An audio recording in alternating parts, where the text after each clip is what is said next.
I've been waiting to record this episode for a very long time with Neha Bhat, Indian sex therapist.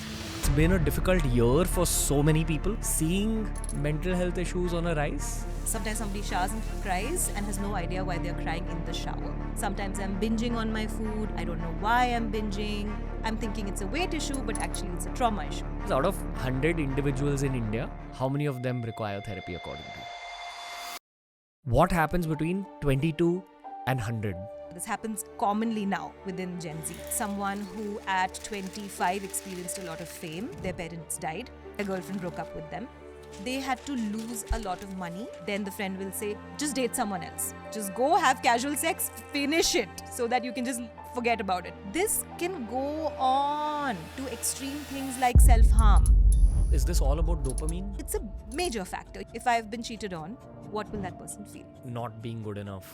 You may take 1 month to heal, I may take 10 years. Now, why does that happen? Trauma therapy tries to explain this. What is hypersexuality? Hypersexuality can also manifest as porn addictions. I'm so dissociated that my orgasm is only happening through that one porn video of that porn star that I saw at 16, 18. How do you deal with trying to get someone out of a porn addiction? The most common trauma that you notice is sexual violence and domestic violence. The more correct term now is interpersonal abuse, interpersonal violence, intimate partner violence. Depth of it is that these traumatic abusive events can happen beyond gender. Can the girl also hit the guy? Happens often.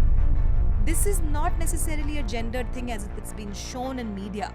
A key topic that I want to talk about is marital rape. Don't talk about it. We're recording this intro on the 15th of August. It's a few days after the Kolkata rape and murder case that's been in the news over the last week. This podcast was recorded before the incident took place. All I wish to say at the start of this episode is that today we have a top mental health professional, Neha Bhat, talking about sexuality, talking about rape-related trauma, sexual violence-related trauma. This is the right person to speak about this kind of topic. There wasn't an intention to record this episode after the Kolkata rape incident, but before we let the episode begin, I want to genuinely reach out to every single woman in India especially. My heart goes out to all of you. I understand how women in our country especially feel after incidents like this because of the conversation I had with Neha Bhat. There's no way that a man can completely empathize with a woman's perspective on whatever has happened in India today. So this is an apology on behalf of the country to all Indian women. What I'd also like to genuinely mention is that my heart goes out to all the medical professionals in our country. It's been years that we've been witnessing violence towards medical professionals in our country, and it breaks my heart. I'm from a family full of medical professionals, and I know that the mindset of doctors, nurses, anyone working in healthcare, it's always about getting the patient to heal, getting the best possible outcome for the patient. And our country's just become so unsafe for medical professionals. Genuinely very heartbreaking. I genuinely hope that justice is served when it comes to the Kolkata case. And I genuinely hope that in the long term, our government creates extremely strong rape laws. It's been more than a decade since the Nirbhaya case. We've not seen extremely strong rape laws be established in our country. I think that that's the need of the hour. The government needs to come out and make a very, very strong statement in this direction. Stronger laws need to be created for the rest of the country. And of course, I'm not the subject expert on this, but we need to go to the root of the problem and figure out what's going wrong in our country's society. This is not the India that I respect and love and cherish and celebrate as much as we do on social media. This is a darker side of India. The world is noticing. We should be embarrassed as a society. And I genuinely believe that we need to take steps in the right direction. This particular podcast is also hopefully a step in that right direction to talk about topics like this much more publicly with the right kind of subject experts.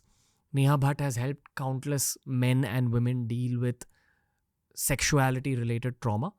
I hope that this episode helps the Indian internet immensely.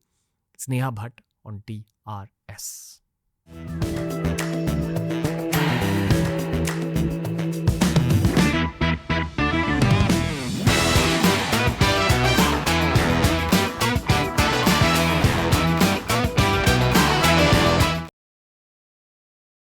I've been waiting to record this episode for a very long time with Neha Bhat, the Indian sex therapist. Welcome to TRS. Thank you so much. Thanks for having me. So This excited. This is a very important episode for our audiences because I think it's been a difficult year for so many people. Okay. That's what I sense when I speak to people in my own social circles. Okay. And we were just talking about this prior to the show as well. I don't know if you sense that as a qualified therapist, that you're seeing mental health issues on a rise.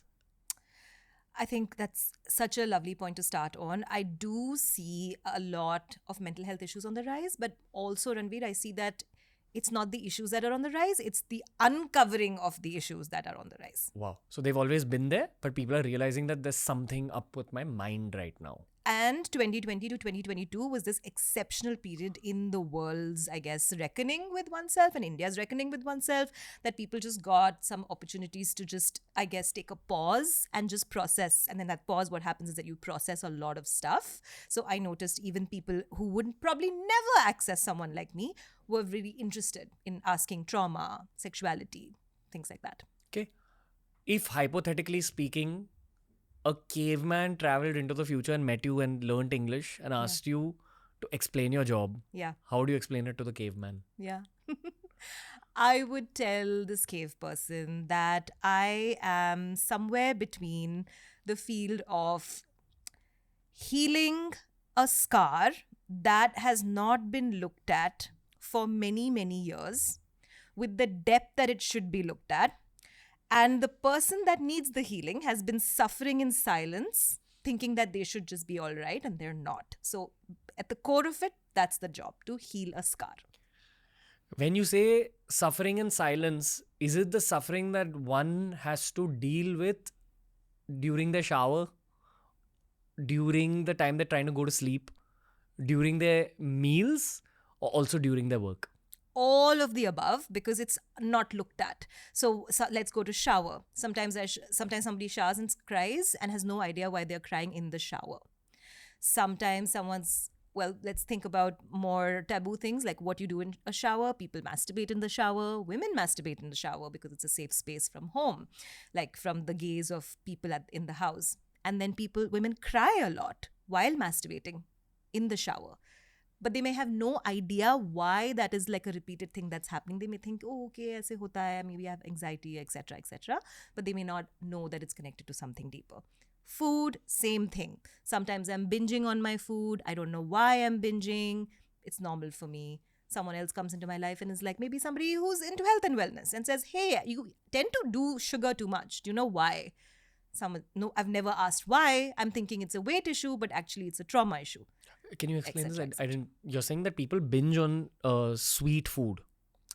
I'm saying that any of the four things you said, what did you say? Shower, food, Work, and probably just chilling time also. Going to sleep. Relaxation. Any excesses of that or any extreme reduction of it is a red flag, right?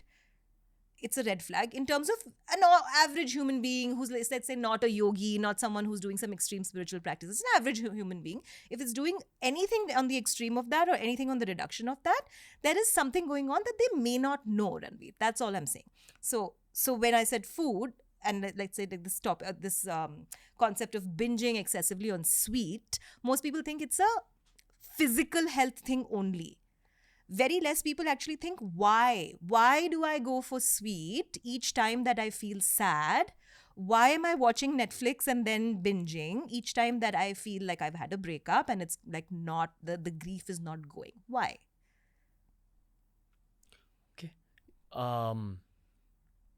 Of the 100% of my friends, Yeah. I personally feel all 100% are open to therapy. Yeah. That's amazing. But again, I'm probably a niche Yes. crowd because I'm exposed to people like yourself. Right. Therefore, I choose my friends also according to a certain level of knowledge, because that's what I seek from friendship on a very primal level. So all these knowledge-oriented individuals are open to therapy. Right. Then I talk to the older generation and it suddenly becomes only 50% of them. Right. Because the rest of the 50% say I'm too old for therapy, Mm. or they deny these things. And again, this conversation has been had on the internet that Right. the younger generations are more open to like tackling their mental health through professional help. Right. So the question I have for you is, out of 100 individuals in India, yeah. how many of them require therapy according to you? I think that we should look. I really wish we should change the word therapy to something else, because therapy is so pathological. It brings in that kind of fear that, first of all, it brings up a fear, Ranveer, which is very, very normal for Indians. Mental institution. That I need a mental institution to heal, because there's something so wrong with me that I need like a team of doctors to tell me what to do. This is the first image that comes to people's mind. So older generations go through this because that has been the psychopathology of India. That is the word for it. If anyone's interested, they can look into the history. It's called psychopathology. This entire field of making every mental issue about drugs, chemicals, hospitals institutionalizing. Okay. So that's a valid, for me, I go into saying this is a valid fear that older generation of Indians have, that therapy means something is wrong with me. Instead, I would frame it as therapy means somebody is helping me grow. It's growth mindset versus fixed mindset stuff at the end of the day, Carol Dweck. It's literally that, right? Now, if you ask me from that lens, I think 100% means like 100,000%. I think everyone should be exposed to a growth mindset oriented practice, whether it's therapy or whether it's inner work. Have you had a client who you think is relatively happy as compared to the average person that you meet, yet is still seeking out growth, and then comes to you and says, hey, what can I improve? I think that's actually 90% of people who come to me, because there's because there's like a sense that, okay, this is very deep. What she's talking about is very deep. So if I have to be able to access that kind of depth, I cannot be so sort of not regulated in myself, right? Like, to go deep, you have to be first regulated. Explain both these, ma'am. Explain what does it mean to be regulated, and explain your own depth that Virat Kohli type person sees in you. Sure. I love Virat Kohli, so it keeps coming up. Pardon that. Yeah, no, I love him too. So it's, for example, I'm sitting here right now and I'm feeling the breeze. I'm feeling the breeze from the AC. I'm enjoying this conversation with you. I'm enjoying the sound of my own voice. Somewhere outside I can hear maybe like a little bit of the honk and the traffic while coming inside. It was chaotic in Bombay, etc. I'm right now in fairly regular state of balance, which would be regulation. I'm not feeling emotionally high. I'm not feeling emotionally low. Even if I were to feel emotionally low, you would maybe to ask me something triggering, I'd get upset. I can come back. Within 10 minutes, it's a big trigger. Within 2 seconds is a small thing like, oh, Ranveer, don't say that kind of thing. But I can come back, okay? There are others of us, or there are states in our phases of our life where we cannot come back that quickly. We really kind of go into an extreme state of sadness, go into kind of like a flashback. Ranveer said this, but it reminded me of what my dad said. And because it reminded me of my dad said, I am so triggered now that I have to leave the room. We're done. End of podcast. That is a trigger. That is a state of dysregulation. So regulation is the ability to be in the now. In a way, yeah, in a great way. And to practice doing that. So not just be in the now because of one thing, but to do that as a practice. That stressors come, but I'm able to. Stressors come, but I'm able to. And your regulation will look different from my regulation. I'm a woman. I have curly hair. I'm looked at a certain way on the street. People harass me a certain way. So my regulation on the road may look like me wearing earphones, me wearing sunglasses, and just walking like I don't want to make eye contact. For you, because you have a different physical presentation, you may have a different way of regulating in public. Mine has become wearing black clothes a lot. How does that help? It creates distance between you and a stranger. And I like being with my own people at this stage of life. I should take that tip from you. That's an interesting way to put it. Yeah. So that's what you do to regulate yourself in a way to kind of manage the stressors of going out in public, is what you're saying, and then kind of being bombarded by maybe XYZ person, sound that you don't want. So you're saying that the human mind in its natural state is built to actually trail away into the past or the future in normal environments of the earth. Right. And the people who are able to come back to the present moment and feel at peace, they are the ones who have the skill of regulation polished up a little bit. Yes, and I'm saying, just to clarify it, not just Earth, anywhere, right? Like outside of Earth also. Like you can go to any realm. Gotcha. But sorry, it is No, that's fine. This is great. But secondly, I would say the way you framed it is a little bit like around people. I would say it's around behavior. Everyone is capable of regulation. It's a skill that people can learn. So I would hesitate to say that there are just generally regulated people versus dysregulated people. Yeah, those are the extremes. Generally, Ranveer, in a week, you know your life, I know my life. There are many days where I am dysregulated and I'm probably not going to show up for my job as the best Neha Bhat therapist that I can be. And those are more dysregulated days for me. On other days, I'm more present, I'm more aware. So it's a practice, it's a skill, it's a behavior, is what I want to clarify. I want to pause this and just high five you.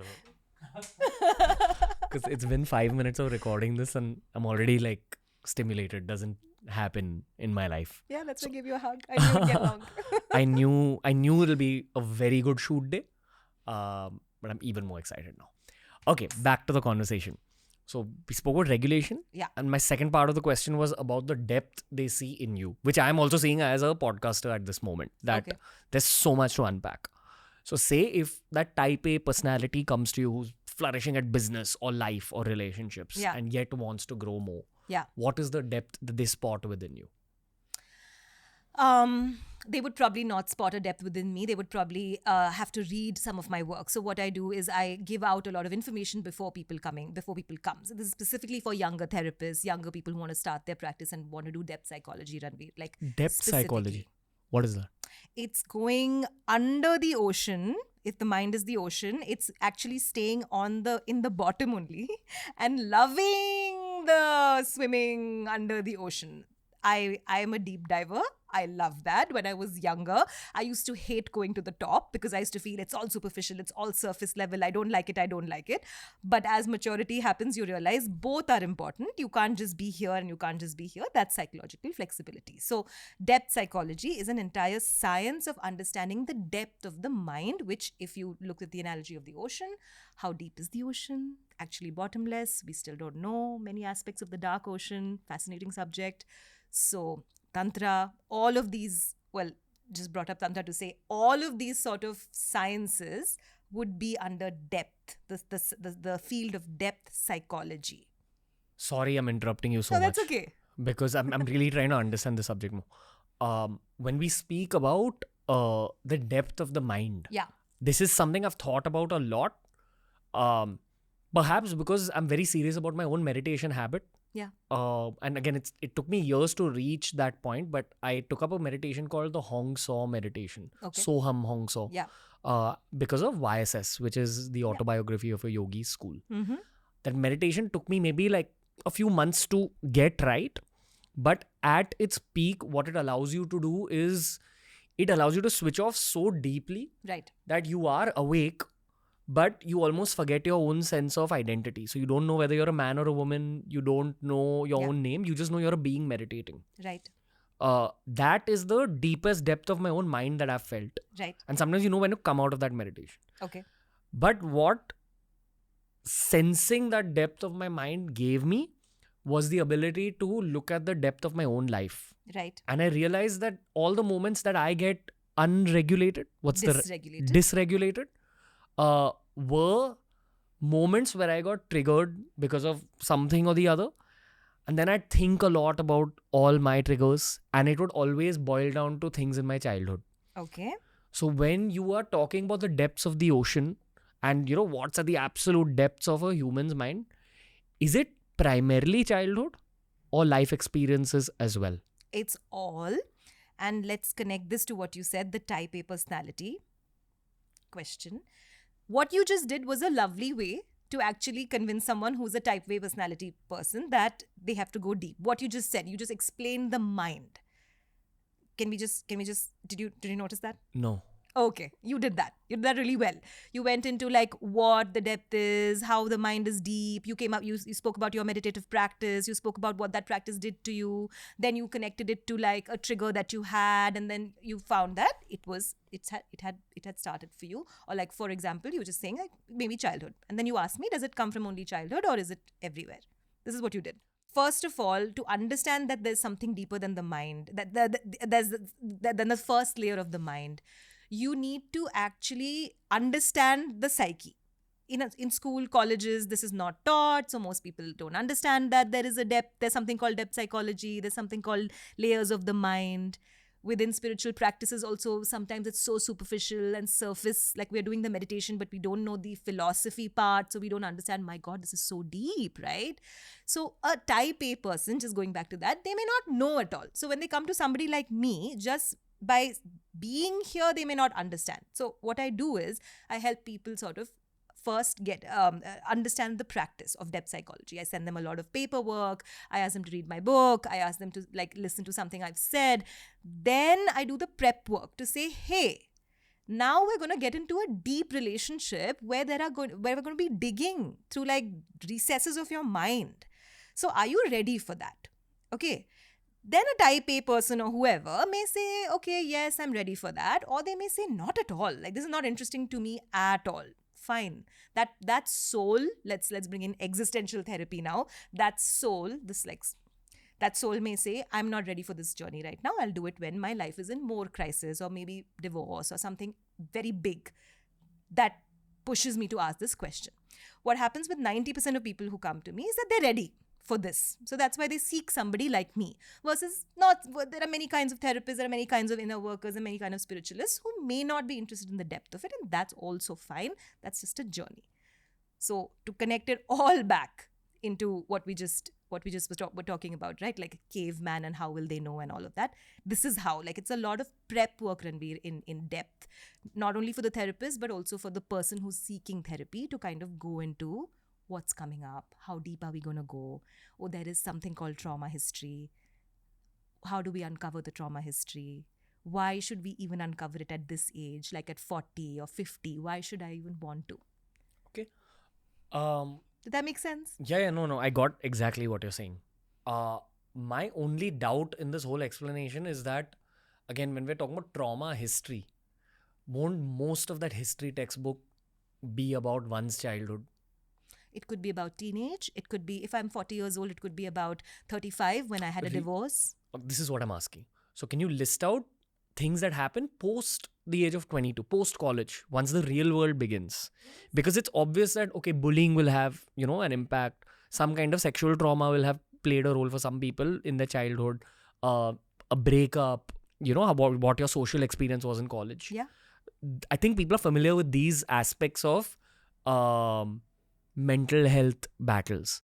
What happens between 22 and 100? Yeah, great question. So let's think about a real life case example, and please excuse the identities just for anyone who's listening. Like, no, I'm not using any real names, but I'm using real examples of people that I work with. So let's think about someone who at 25 experienced a lot of fame, and then by 28 had a total loss of their parent. Maybe some parent died, one of their parents died, then their girlfriend broke up with them, and in 2 years before they were hitting 30, etc., they had to lose a lot of money to someone that they started that company with. Very common story. Okay, for example, this happens commonly now within Gen Z, who does a lot of startup work, etc., in India. This happens very often. Fall from grace, because the grace came so quickly, right? Or like early in life. So the fall happens. So that person may feel, Ranveer, that, man, I should just be able to get over this. Okay. So their friend will tell them, chal yaar, let's have some beer, or like, let's go out, let's just chill. But it's not happening. Nothing's changing. I'm still crying. I'm still feeling upset. then the friend will say, just date someone else. Just go have casual sex, finish it so that you can just forget about it, right? Person tries that, doesn't really have impact, ends up breaking that other person's heart, their own heart, doesn't enjoy it, doesn't enjoy any of these experiences. This can go on to extreme things like self-harm, addiction, suicide happens all the time in our country also. So post 22 to 100, there are many such losses that one may experience, that if I haven't actually taken the time to understand how I work, I'm going to be setting myself up for some unrealistic expectations that I should heal from these three things: divorce and death of my parent and breakup, or company loss, in like 1 month. It should just be fine. But this is not real. This is not how it happens. This is not how healing works. Can you highlight the nature and role of time? I've written about this actually. I don't think time heals wounds. You have to heal the wound, but time gives space. So if I break up with my girlfriend at 35, I will need maybe until 37 to be able to have some space from the intense pain. First, I'll go through intense pain, grief, loss. That's not the time I can dig super deep, right? Because I'll just be like, I just want to get over the feeling of grief. My chest is hurting, man. And then I'll be 37 and then I'll have space. So time does that. Time gives you space. You don't have space when you're going through the grief because you can't escape it. You're in it. But then how does that space get created? With time. With time. But space itself is not the healing. That's what people get wrong within, I guess, like mainstream ideas of healing, that just give it time, it's okay, move on, it'll take care of itself. And it doesn't, right? Because time itself is nothing. It's a concept that humans have come up with. Time itself is not some especially healing, but it doesn't have some powers. You know what I'm saying? It's a concept. Time gives us space. Can I interject? This might be a deeply masculine perspective. Sure. And of course, it's coming from personal experience, but I think I also speak for a lot of guys. The angle with breaking up with a girl when you're really young, especially if the girl has like left you or the girl has cheated, guys usually react by joining the gym and taking up physical fitness or taking up a sport. And all this actually ends up helping you on some deep level. And then with time, you kind of also heal from the breakup and you make peace with it. You're able to even be friends with the girl again. The other angle that I'd like to put alongside physical fitness is both yoga and meditation as activities that a lot of people are taking up nowadays. Now, the thing is, often, I feel very comfortable with you primarily because of your experience. But I have noticed that there are younger therapists who tend to get very triggered if this point is also brought up about exercise and yoga and like meditation. I'm not saying it's a substitute for therapy, but I'm actually trying to understand the role that physical fitness as well as what I call mental fitness plays in the process of healing alongside therapy. Just to affirm you, I am not hearing you say that one or the other is bad.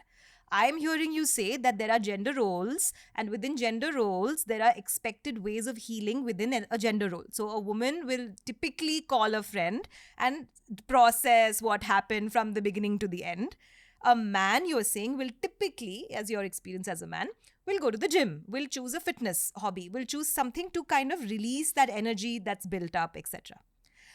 Ranveer, I ideally want a world where these masculine feminine polarities are not this extreme, and this kind of, to me, it's ridiculous as a depth therapist that we have split apart into these parts. Everyone has masculine feminine within them, right? So certain men that I know love to talk. They love to talk to their own friends over beer. That's what that beer thing is about. That yaar usne aise kar diya and cheating ho gaya and this whatever XYZ, right? And if it's somebody older, say for example a 40-year-old man maybe who doesn't go for the gym, who doesn't choose physical activities, what is he choosing? Just like, let's think, what is he choosing? How does he heal? I don't know. I have 40-year-old friends, I have 50-year-old friends. They don't open up. So I don't know. Yeah. So the coping in India is a party, is a gathering. is over food. Just bring some friends over, bond, watch a movie. It's okay. It'll just immerse yourself in social life. Again, this is not the same as therapy. Neither you're saying that, neither I'm saying that. But what I'm trying to put together the parts. Like all these parts are important in healing. Women also choose the gym. Sometimes there are certain kinds of women who choose the gym, right? So therapy is a very specific practice, and it's a very specific Western psychotherapy practice. Let's just make that clear. Okay.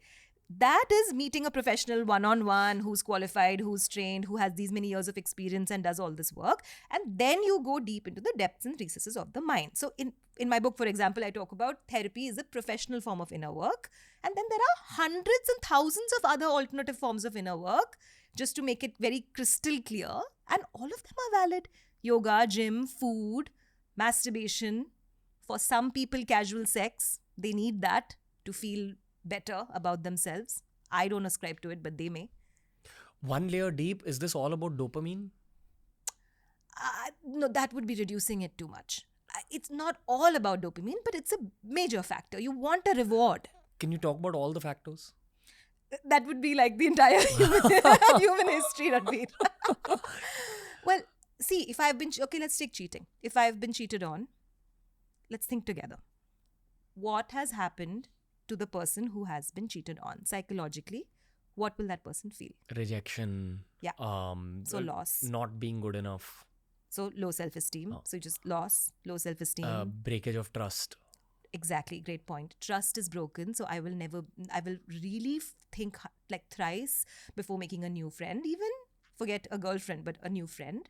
So low self-esteem, loss. So true. Rupture of trust, not being able to see like there are healthy people around, there are good people around who may not want anything from me. They may not be out to get me. So dopamine is one part of it. Dopamine is a reward system of the brain, right? But there are many, all of these are also very valid reasons to want healing, to want some kind of counter effect. So I think the reason I mentioned dopamine is because I was trying to understand the biology behind sadness.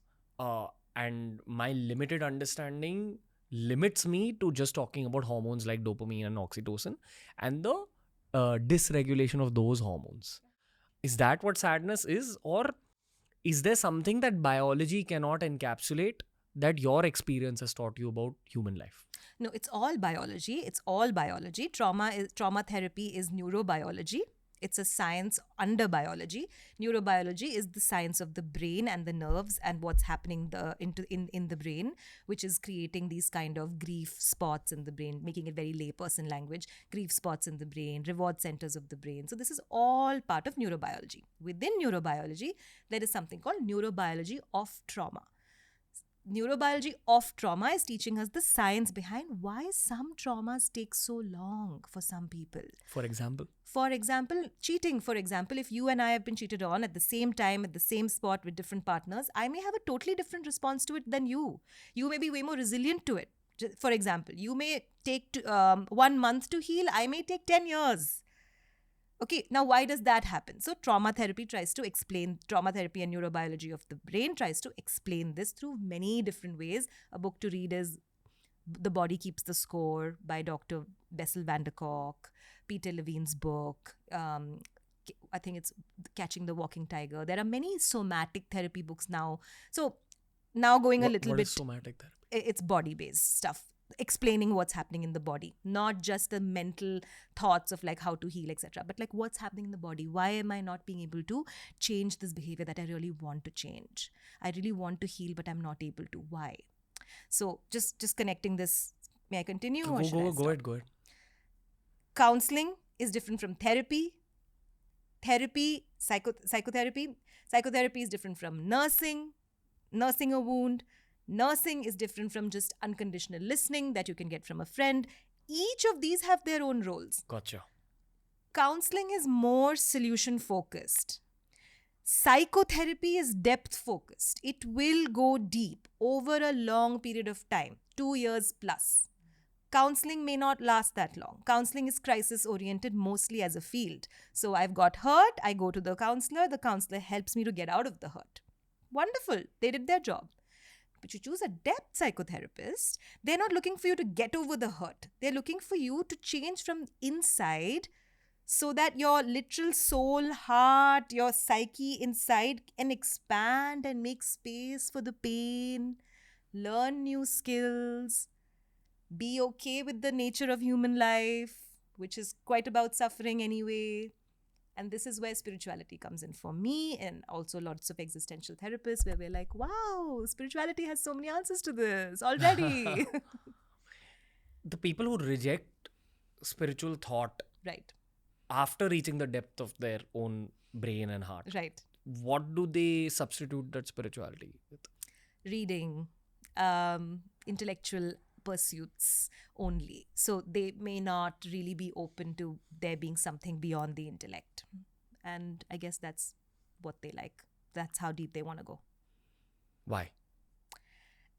Now, this is like not a professional opinion. This is more just like Observation. It's too threatening, Ranveer. It's too threatening to go towards things that don't make sense, that are not socially accepted yet, that science hasn't caught on to. Western science of the last 200 years hasn't caught on to.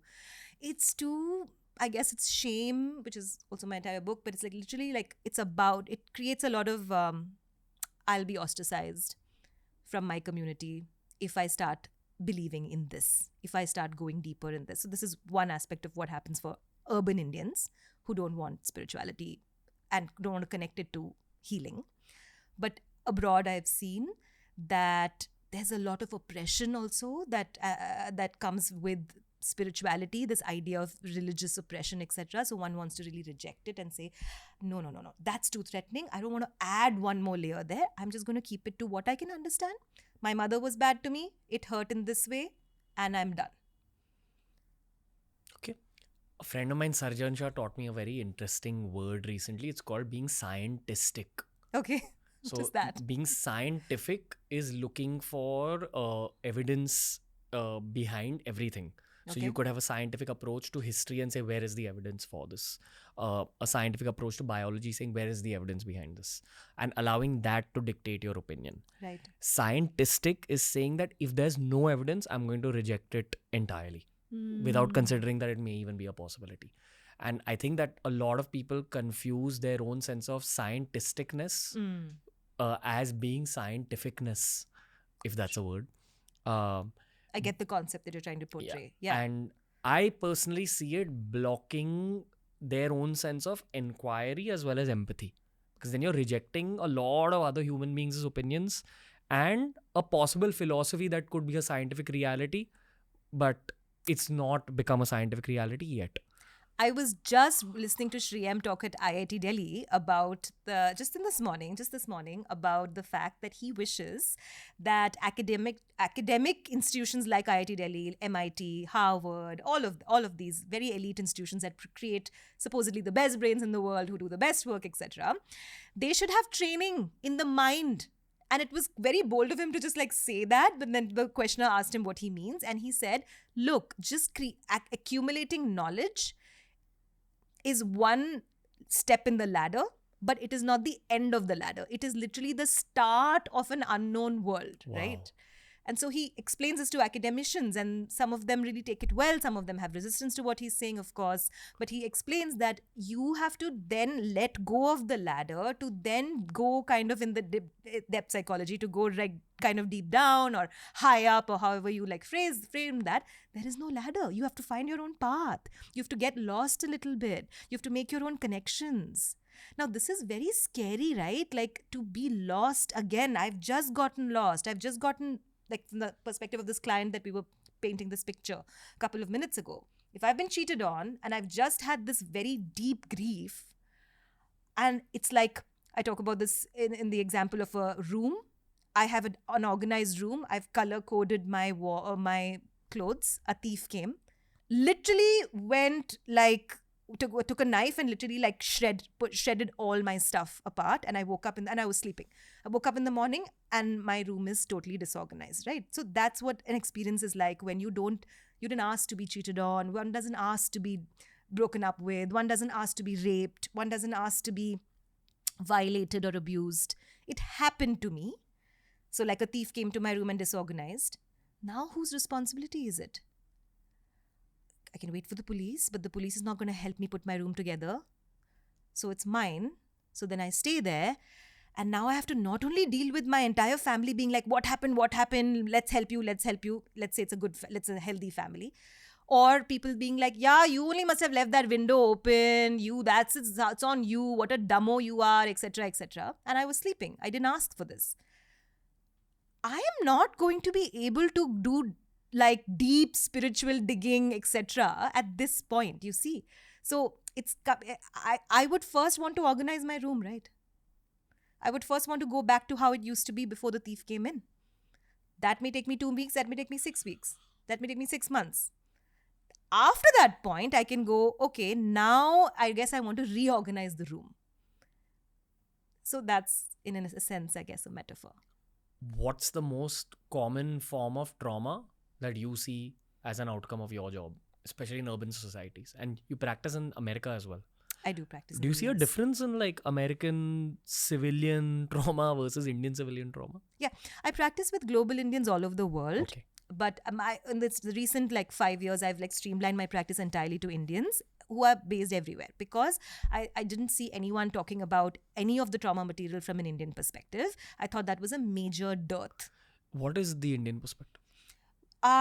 First of all, our colonial history, let's say that 200 years of being oppressed by an outside force, and then us breaking our country's, nation's civilizational spirit, not knowing who we are. For me, I'm a Kannadiga. I am unable to read Kannada, and it's a matter of shame for me, right? But when my parents, were growing me up, it was looked at as a good thing to be English focused, kind of look down upon your local languages. My parents didn't do that maliciously. I'm saying it was like normal in school.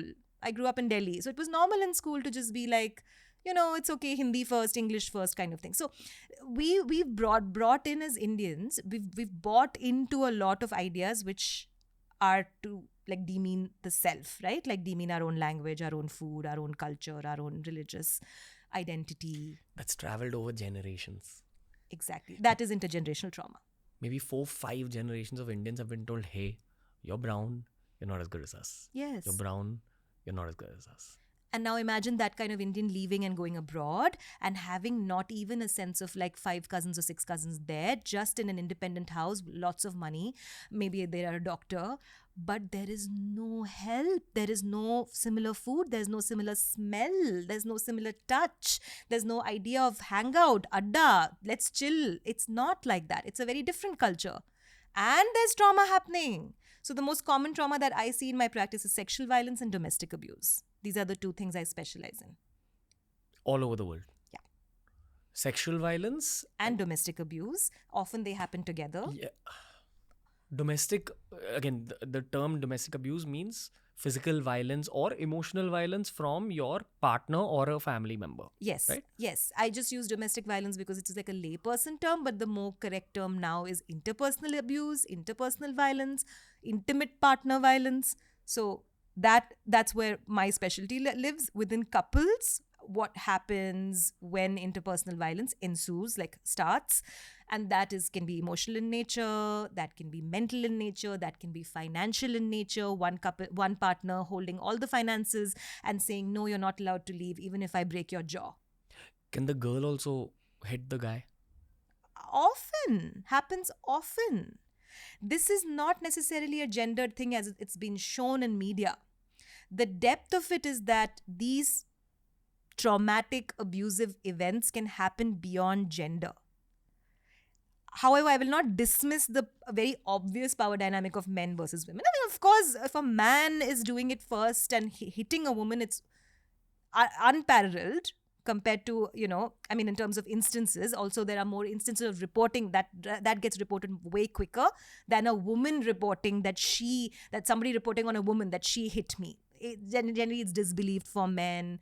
So something else I work with is men who are survivors of sexual trauma. Ranveer, Indians, they feel so disbelieved. They even feel like it's not possible for them to be raped. My male clients will be like, it's not possible for me to be raped. It's impossible as a concept. And I did a YouTube video on this many years ago, 2015, when YouTube was just beginning to like pick up in India. And I thought, oh, let me see like what the response will be like. Oh my God, there were just like thousands of comments of people telling me like, ma'am, ye to ho hi nahi sakta, aap kya bol rahe ho? You know, it's always the guy doing it and it cannot be. We don't even have the body parts for rape and stuff like that. And I was like, wow, people are not understanding that abuse is abuse. Apart, beyond gender. Abuse is abuse. It's possible between anybody. Okay. Wow, the most common trauma that you notice is sexual violence and domestic violence. Okay, let's unpack both. Let's first actually go into sexual violence. Okay. This is rape, molestation, right? Anything else? Yeah. Sexual violence is divided into many categories depending on which state you live in. The law is different, the definition of consent is different, and in the US it's more such polarized, like every state has a different definition, etc. Sorry, these are I speak about them so easily, these topics, but they're really triggering.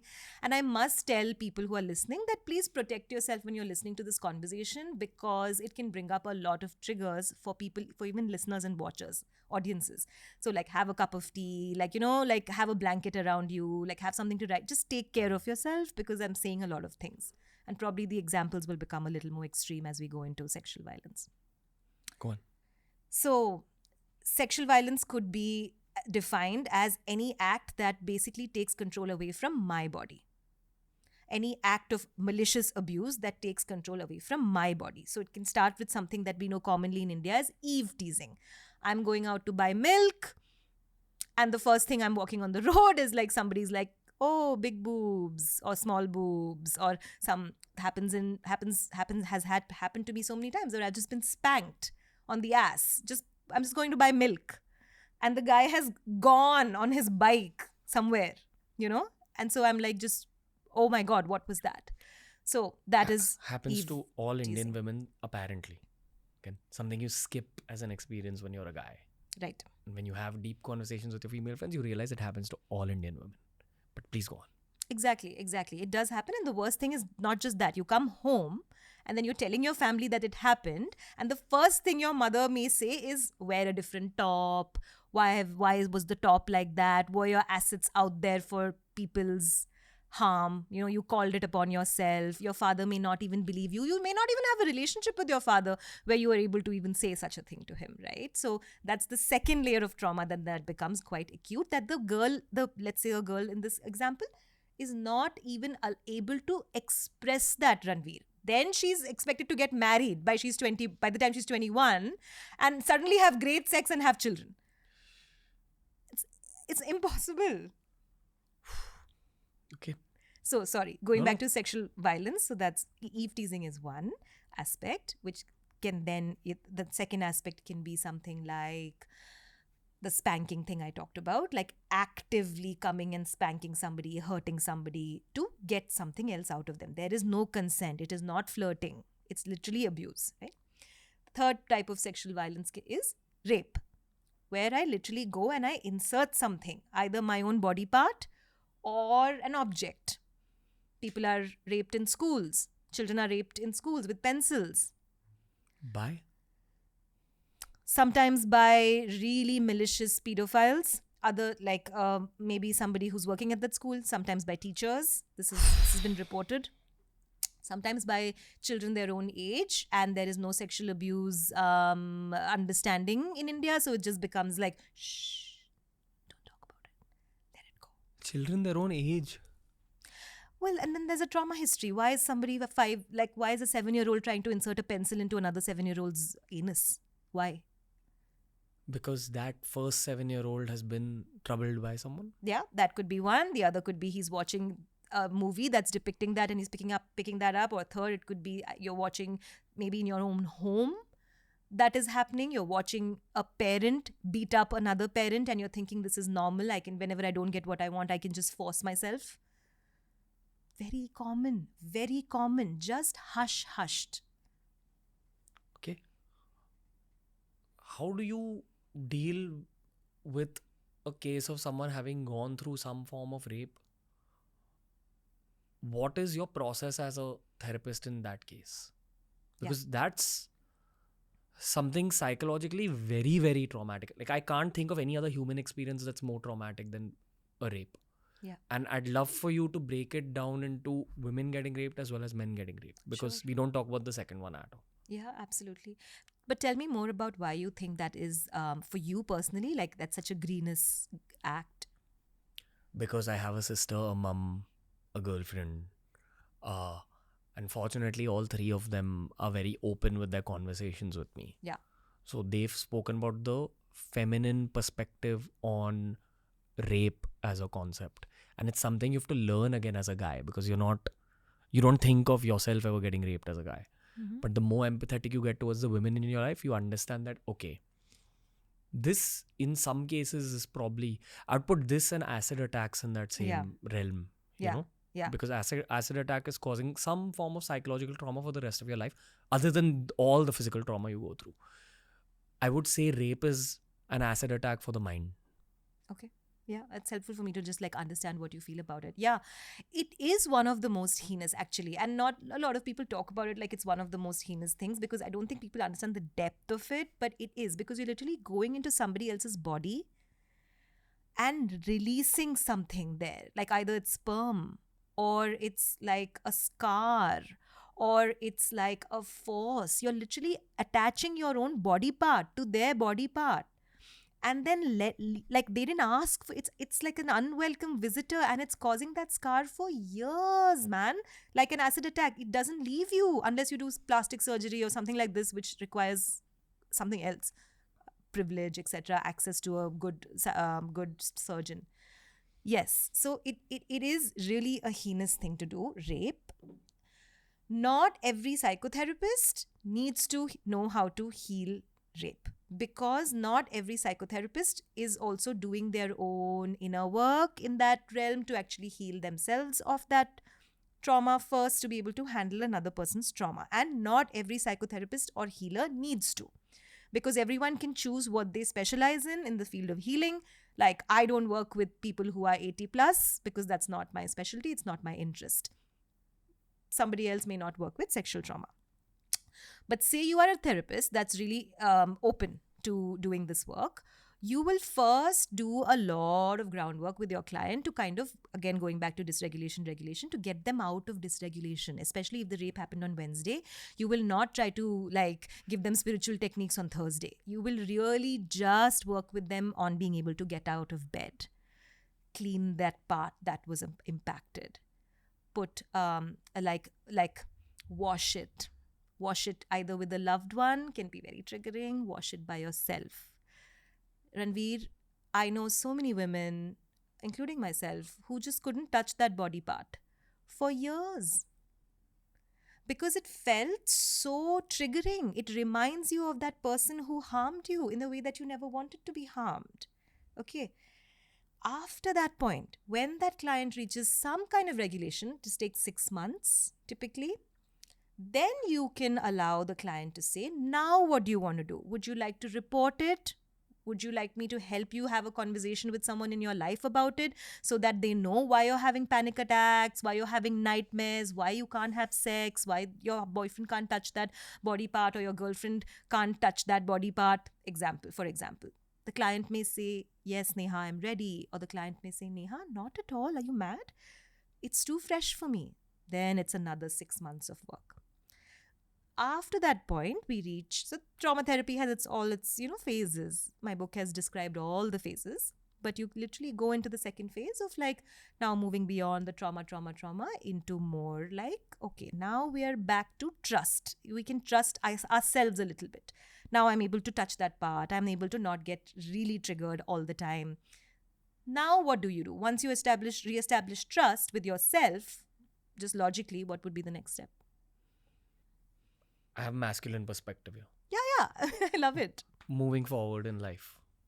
Okay. In other aspects of life. Yes. And Ranveer, I love the masculine perspective, by the way. There's nothing like, I wish for you. It's only you and Habovi Hyderabad wala who I've spoken to, who are the senior therapists. A lot of the junior therapists I speak to, it's like walking on eggshells sometimes. I don't blame them. I think it's the nature of being a 22, 23-year-old therapist. But you have to be very careful about conversations there. This has been my experience. Of course, I'm generalizing here. But To support what you said, every therapist has their own journey. Also, therapists are not superhuman. They're also in that phase where 20s are supposed to be a bit more polarized. You have these opinions, and your opinions show up in work. 30s are supposed to be a bit more mature, like if you travel the healthy trajectory of a psyche. 40s, you get a bit more settled. 50s, you're doing innovative work. 60s, 70s, you're at the top of your field, but like doing something amazing with like trying something new. So that masculine thing, the perspective, that thing you just said, I mean, another trauma way to look at it is, yes, logically, once if I've re-established connection with my vulva, for example, or if I'm a guy with my penis, now I'm ready to now establish connection with the external party. Then I may be ready to date after 1.5, 2 years. Once I'm dating, though, doesn't mean it's gone. Now I'm dating you, for example, and is it fine to use this example? And we're in bed, and you are like really a lovely, amazing, safe, empathetic dude. But your touch is reminding me of the abuser, because we are so safe now, and you've been such a great boyfriend to me, that I am actually, my wounds are opening up more because I'm so safe with you. Now is when the healing has to go a little bit more deeper, and the survivor has to do a lot more work to kind of tell herself or tell himself that Ranveer is not the rapist. Ranveer is my boyfriend. He's the safe boyfriend. But the rapist is still the rapist. So now shall I tell Ranveer about it? That would be a great step. My boyfriend should know what I've been through. If he loves my body, he should love its history. If I love his body, I should love his history, right? I should go deeper into it. And then the healing becomes really beautiful, Ranveer. This is the point of my job I enjoy a lot, when this is the heal, like year 3, when people are just like, wow, like all the trauma therapy is now effortless in my life. I can now sit with my partner and explain these things very deeply. And when I'm triggered, my partner can just give me a hug, bring me a cup of coffee. We can watch something together and slowly ease into sex. And wow, now I have a child. I'm happy. I can move. Not move on. I can move. Does it ever fully leave the memory of being raped? No. So your job as a therapist is to eventually make them okay living with that past truth. I would phrase it differently. You said you did a great job of it. But instead of only rape, think about anything that has broken you apart in such a way that you just could not put the pieces together. And there was no support for it. And everybody in your life was telling you, you're the problem. Okay. Can anyone really heal from a scar like that? So what ends up happening instead, I push people away from saying fully healed. There is no such thing called fully healed. Even in our Eastern spiritual practices, there is no such thing that an enlightened yogi doesn't have shadows. As long as you have a human body, you have shadows. Right? I guess the best outcome for me as a depth psychotherapist who does sex therapy, who's an art therapist, and all these like skills I have, and who's interested in spirituality, would be that I am able to make the person so expansive in their heart that they're not going back to who was Neha before she was hurt, who was Ranveer before he was hurt. Now it's a new Ranveer. Now it's a new Neha. And they may be a 100 times different version, 100 times better version sometimes. I don't want to say like, but it's a totally different schema of myself rather than earlier. Gotcha. Again, we're going back to growth mindset. That's another way of phrasing the job called being a therapist. Yes, and kintsugi, the Japanese art of that broken vase, then you put it together with the golden things. You don't just throw it. You put it together and then you put golden glue and it's a new vase. Wabi-sabi. Wabi-sabi. We just spoke about rape. Now that's too heavy an incident in people's lives. Not to compare different kinds of situations. Right. But I think something that's, and please correct me if I'm wrong, I think something that's even more common is some form of sexual abuse in childhood, which doesn't have to be rape, but it could just be an uncle or an aunt or some family member taking sexual advantage of you, or a babysitter taking sexual advantage of you. And that's a very common thing that you see Yes. in urban societies. Way more common than one would think. Absolutely. Everything that you spoke about rape, the same logic applies here. No, because it's a little bit different. So, chapter 1 in my book is about a person called Kusha. It's a changed name, but Kusha is someone who is a lovely, bright, courageous, hippy dippy woman where you will look at her and you'd be like, wow, what a lovely girl. She's chill. She came into my therapy office, and the first thing she's like, I have rage issues. I'm angry. I'm not able to. We dug. We got to, I'm not able to masturbate. I'm not able to feel pleasure. We dug. The memory that came up for her, Ranveer, was that my uncle was watching me. There was some random neighbor uncle in India that was watching me change as a 6-year-old. And I screamed because I could feel the disgust in my body that this is wrong. It should not happen. And luckily, my mother came. And my mother asked me, what happened, beta? Are you all right? She didn't slap me. Many mothers are slapping. Many parents have an opposite impact. Parent would slap the kid. I know, it sounds unbelievable even to me, but like, you would be surprised how often that happens, that a child is saying something traumatic and the parent is like, just shut up. Just shut up. Go to the wedding. Like, especially if it's an uncle that's a part of the family, go hug the uncle. Say sorry to the uncle. Even in 2024? Oh, 100% Ranveer, because these concepts are so elite right now still. And by elite, I mean their knowledge, they're like in silos. They haven't really reached all of society still, which is why this work is so important to speak about. And thank you for all the empathy. I just want to affirm, thank you for all the empathy you are like showing right now as a man in this podcast, because as people, even women, look at you having this experience, this is what they want from their partners. They want their partners, masculine partners, to feel the pain with them. What ends up happening often is that the masculine is so, I guess, sweet. Like the guy is so sweet, he wants to help, but he goes into fixing mode. To be like, what should we do? Like, what do you... Because that is the masculine thought process. Sure. It's just how we are programmed as guys. Since you're a kid. Sure. And it takes a lot to unprogram that. Sure. And the only reason I think I've learned that is because I've dated some evolved people who taught me that step by step. That listen, what you're doing here is wrong. But I would prefer that you react in XYZ way to this particular situation. Right. Which is don't give advice primarily. Especially for something that one can't give advice for, because it didn't happen to me. It, like in the body, it impacted my body. Absolutely. And I think the masculine response as you're framing it, I don't fully agree with the framing, but let's go for it. That framing. It's very solution focused and it's really helpful. Just the pacing is wrong. It can't happen that quickly.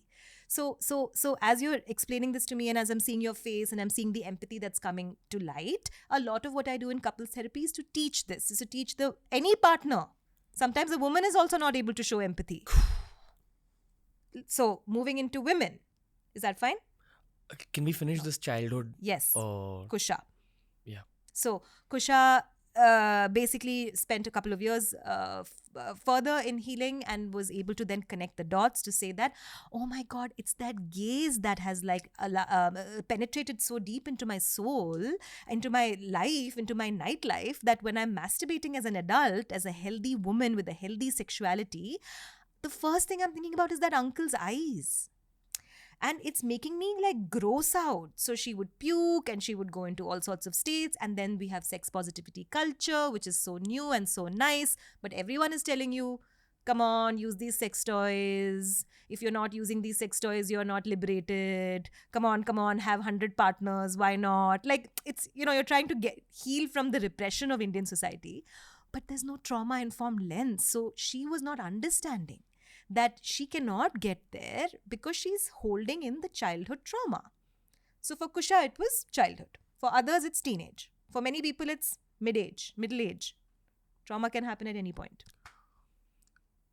Specifically about this sexual trauma in one's childhood kind of situation, what are a few common outcomes you see in those adults, both men and women? Like how you spoke about this anger during sexual situations. This is one outcome. I'm sure there's more. What are some common ones you see in urban society? And then, again, what's the process to, I don't want to use the word fix that, but then what's... Heal. To heal. Yeah. Heal would be a nice way to put it.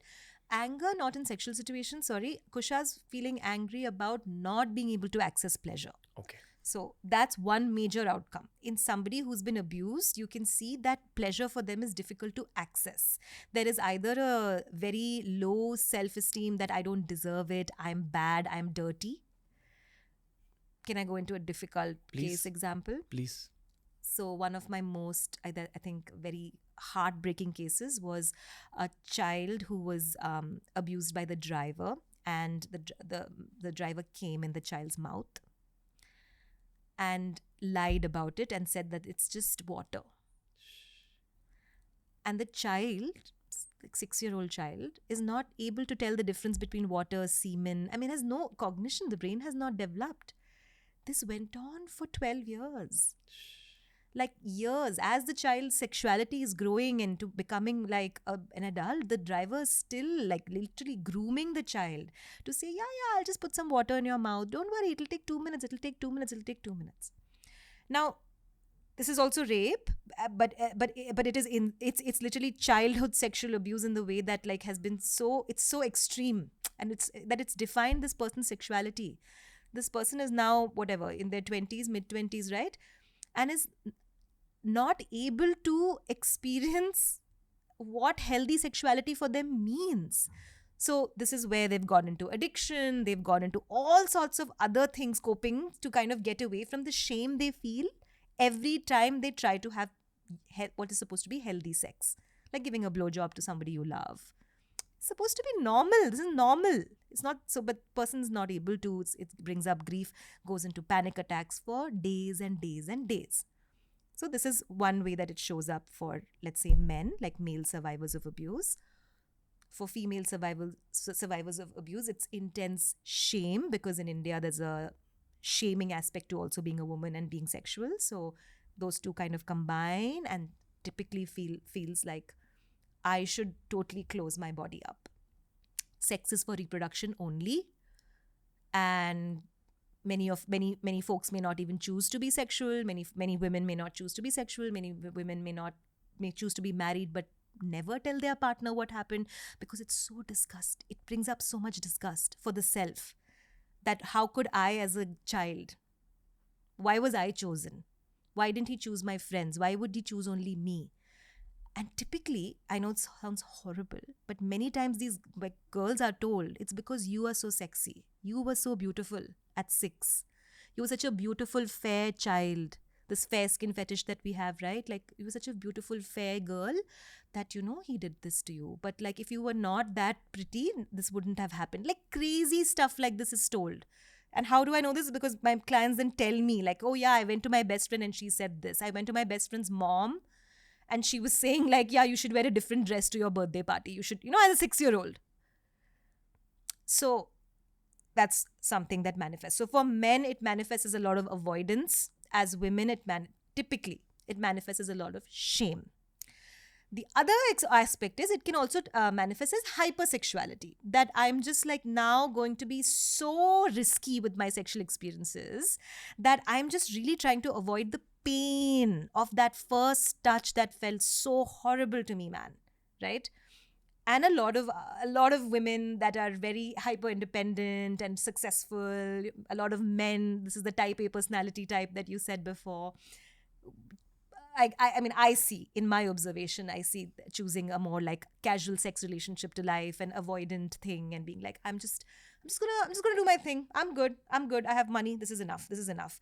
But pushing them to, okay, yes, money is great, but what's under the surface? And then you see the body like shaking.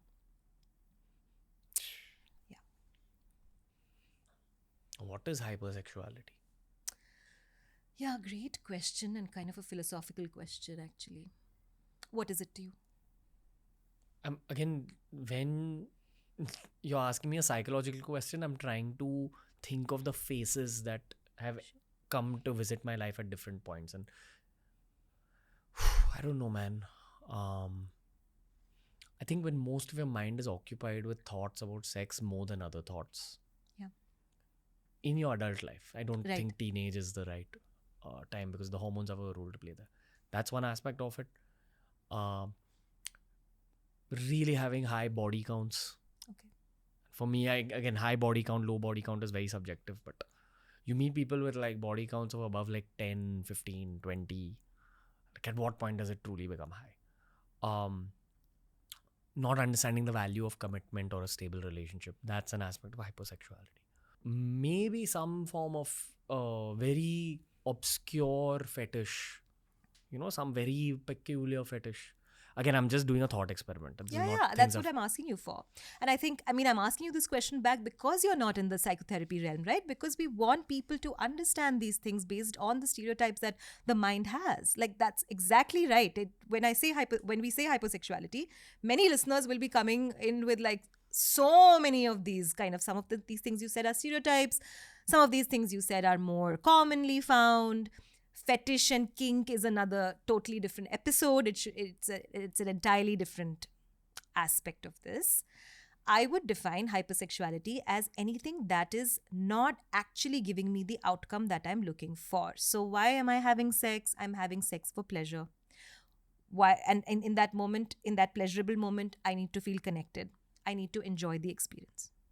This is why generally, why do we eat food? It should fill my stomach. When I do too much, when I'm binge eating, I'm not connected to my stomach, yeah? I'm just eating and I'm watching that show and it's been 3 seasons and it's the whole day is gone, right? That is me kind of really going into my hyper response. I've gone into too much of that thing and I've kind of gone very far away from the initial purpose of why I did that thing. So when I'm not actually having sex for pleasure in the way that it feels pleasurable to me and I'm able to feel satiated, I'm probably in the territory of hypersexuality. But I want to really kind of put a boundary on this conversation because in India, Ranveer, there is so much shame around even having more than one partner in life. We don't live in these times today. Most people are dating multiple people. Most people have to have more than 1 to 5 partners to reach the ideal relationship they want. I don't want anyone to listen to this and think that, oh, I now have to shame myself for having too much sex. That's not hypersexuality. Hypersexuality is not too much sex. Hypersexuality is that the sex that I'm having is dissociated. I'm actually not connected to that moment. Okay.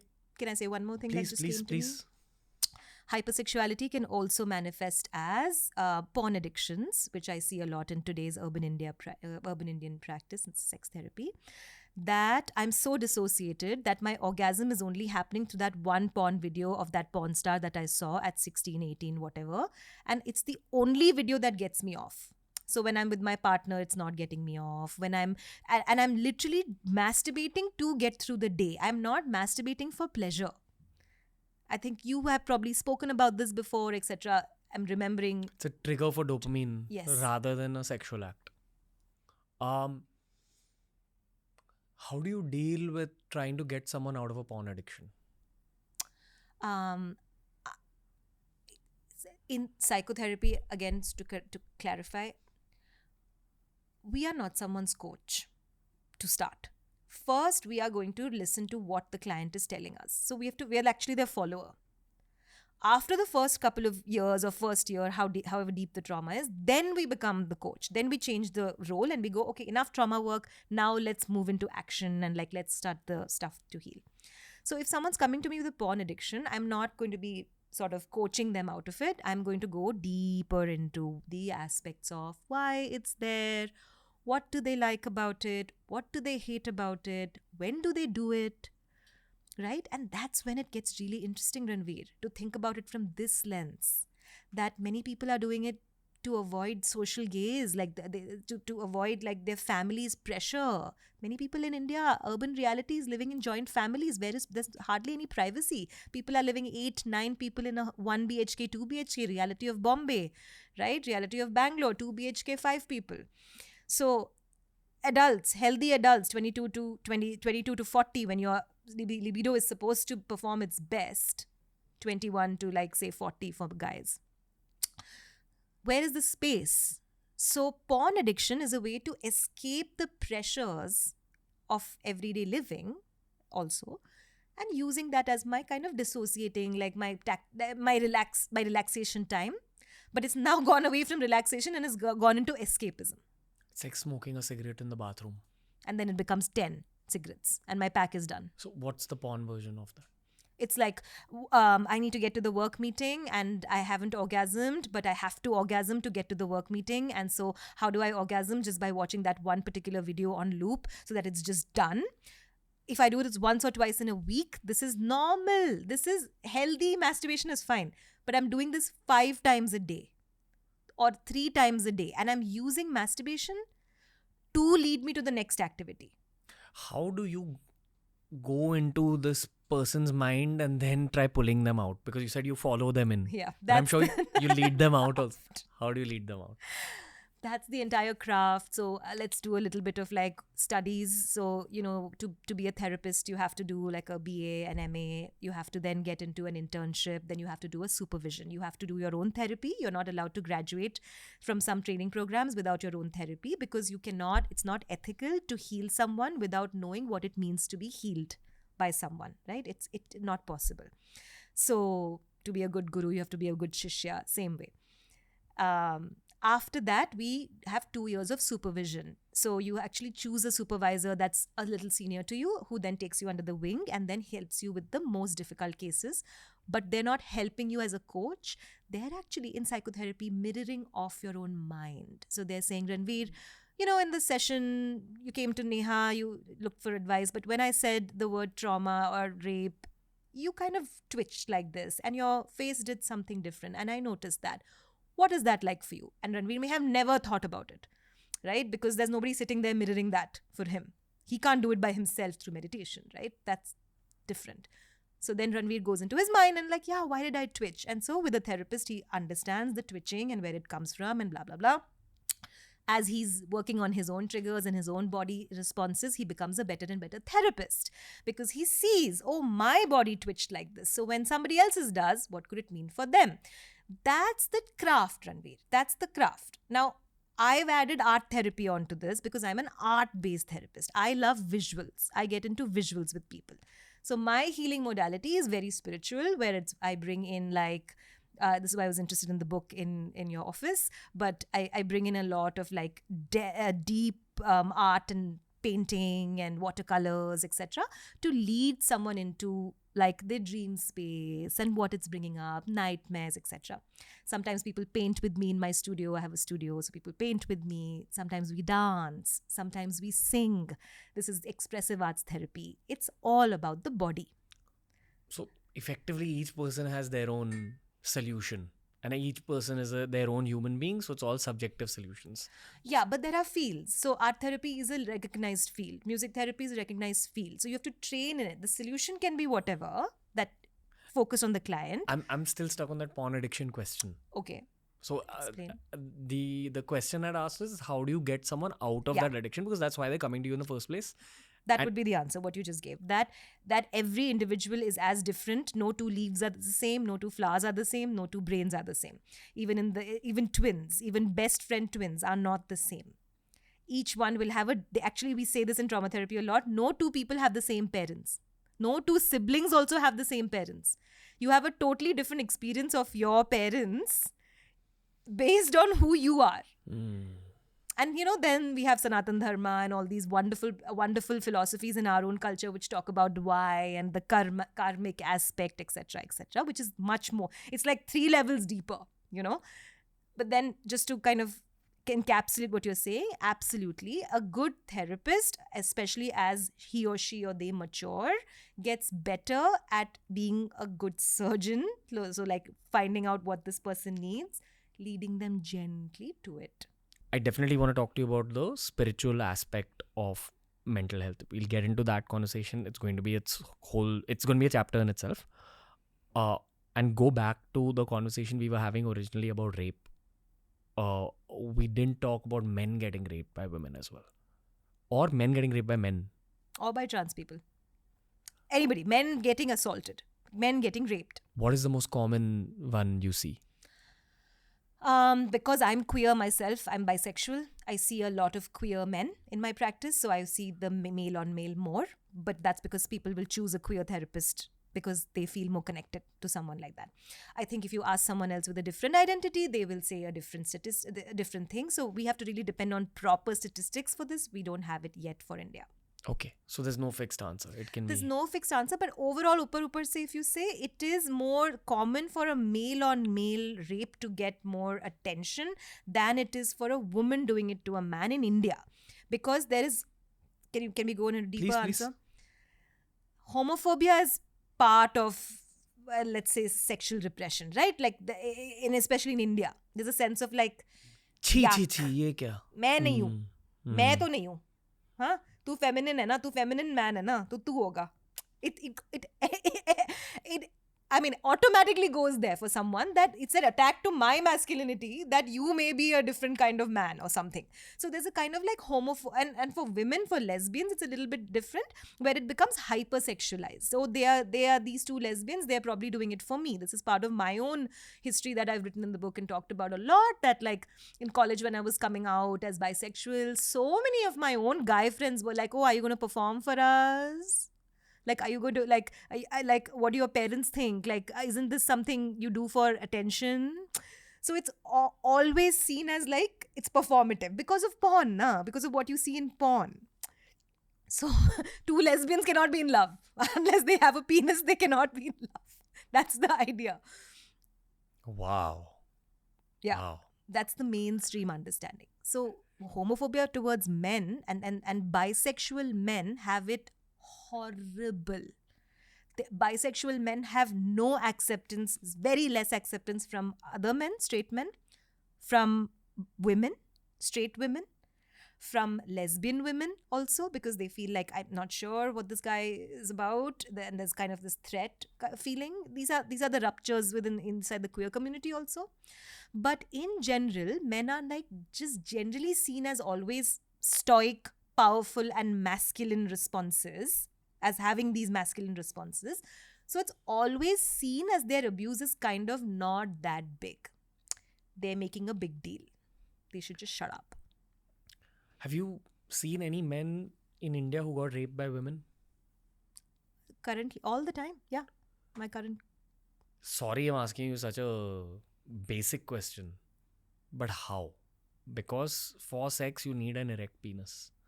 And then if you're being forced to have sex, the erection can happen, right? It's an involuntary erection. That's the major doubt that most men have about being raped by a woman.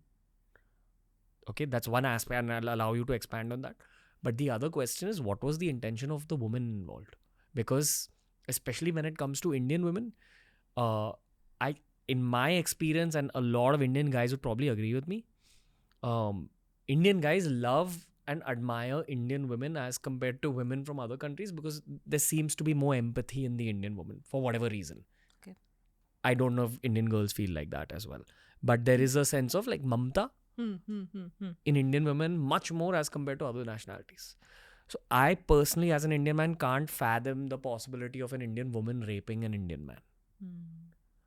Correct me if I'm wrong, and please expand on this full topic.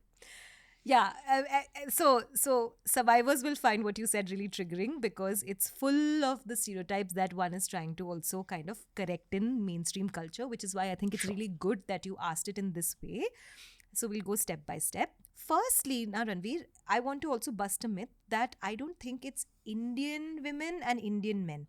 I think it depends on the context, the cultural context you come from. You're Punjabi, as I understand.